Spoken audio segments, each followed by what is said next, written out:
We have Dragon Link action, Artmage and friends, and even some Elfnotes.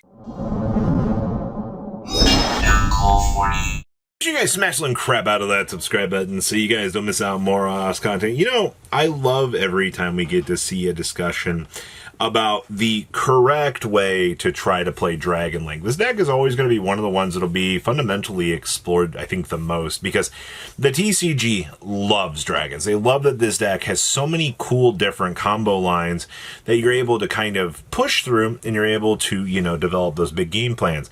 The one thing I like most about this list is the fact that we do get to see the zombie vampire coming to town here is kind of that big presented end board piece, right? Like, this guy's job is to, you know, make it so that maybe, you know, I have to go down the Horus line in order to potentially bridge on in to, you know, a dragon type monster. Well, once we can actually see that, you know, we can kind of do some things. Now, there's some interesting other tech choices in this list. No, don't worry.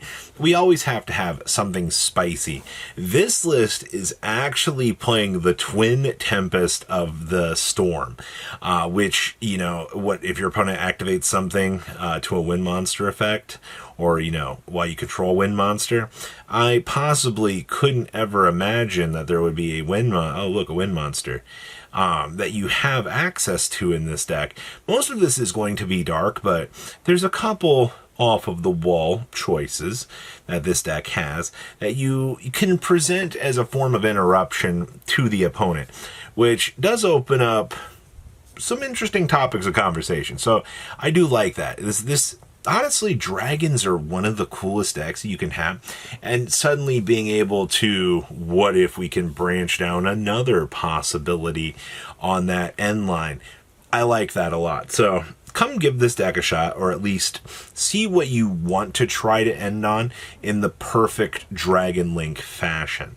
Next up here, we have Artmage. Now, no matter how you want to explore the Artmage strategy, I think it's going to be the same possibility whatsoever. You're going to need some sort of help from the generic Power Patron cards. The generic Power Patron cards greatly expand your play. And honestly, having access to all of these different powerhouse monsters, I think really just kind of opens up your game plan.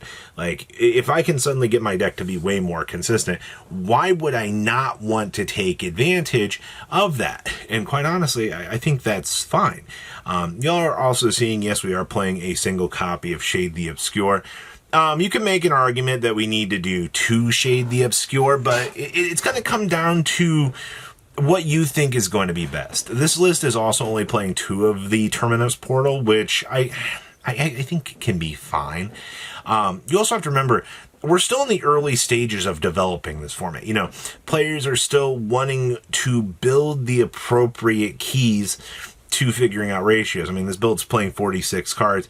You have access to Recapture and Awakening. Like, you're doing the standard good pile stuff that you need to be seeing for the consistency of the format. So I think that's just fine, as long as you understand why you're choosing to play the tech choices that you are, especially as this deck is still developing within the format. I think that that's fine. That being said, though, Artmage is still very, very good.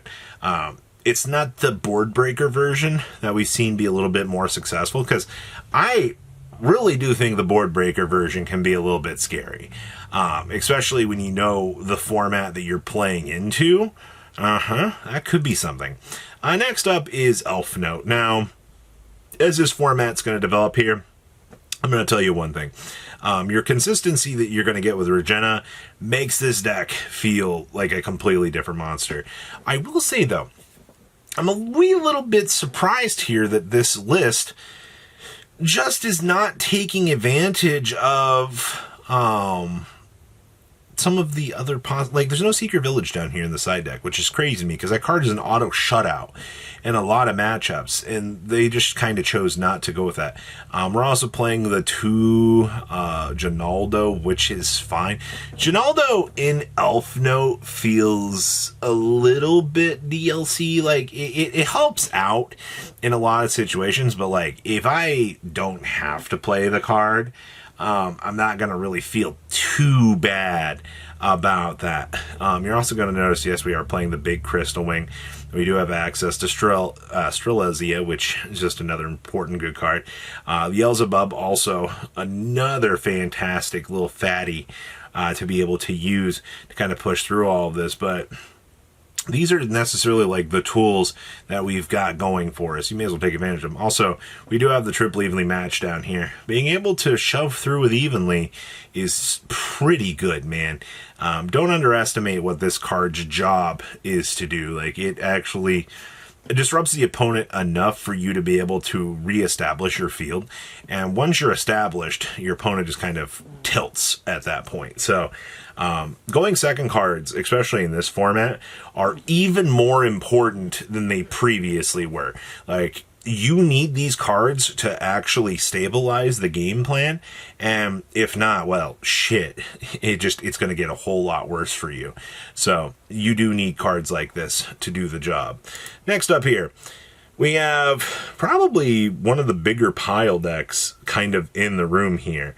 I do see, obviously, a lot of this just comes down to, how broken is Diabellstar at bridging you into, different play lines. Obviously, pretty gosh darn good. You get access into this card. I feel like your deck just kind of starts up the full package. Now, obviously, you're playing the Mitsurugi cards. Mitsurugi card's job is to give your deck a basic broken game plan to kind of unfold into. And obviously, once we can get that established, I mean, crap, man, like this deck is going to feel really, really good at what it needs to do. You're also playing some interesting Sky Striker tech choices down here. For example, we're actually playing the Amatsu, which, I mean, do we need the Amatsu? I mean, I feel like this is fine, but okay, that's kind of interesting. I also see, you're going with a lot more of the Sky Striker stuff, because, I mean, this package's job is to put 2 4s on the field for you, but also, you get to abuse 0. I mean, hey, popping and being able to go uninterrupted is good. You're also playing 36 frickin' spells, man. You should be getting draws off of this card. This card is helping you burst damage. This card's non-targeting, just ripping resources away from your opponent. The reason why you're choosing to build the Sky Striker package into this is consistency upgrades. You need this deck to be as low to the ground as you can get it, and, you can do your thing. I say low to the ground, but I mean, like, let's be honest here.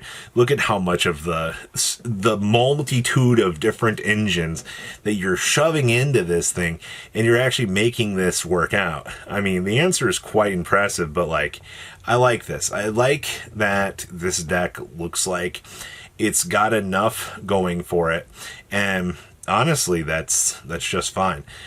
Truthfully, outside of that, not too bad. And then our last little list was a nice little showcase of some Miracle Ejector action. Now that we have Miracle Ejector and Ian Shuffle together, you can just turn Miracle Ejector into Stratos, and congratulations.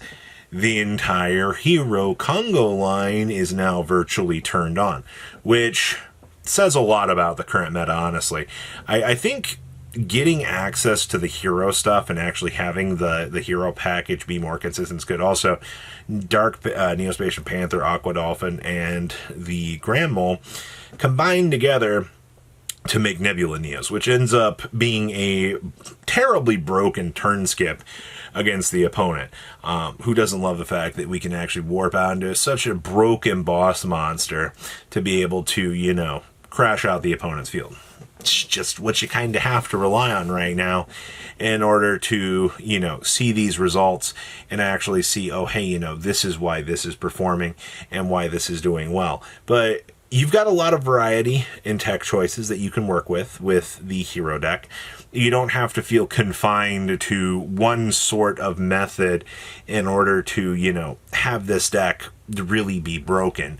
But I think it is enough of a thing to mention here that, heroes are looking pretty decent right now. I think you've got a lot of good options to kind of work with, and that's good. So guys, what do you think about these interesting little decks? You know, take a second to leave a comment down below, tell me what you guys think. I'm honestly kind of looking forward to seeing, you know, how we're going to develop this deck a little bit. And you guys have a good rest of your day, all right? Peace. Patrons, thank you.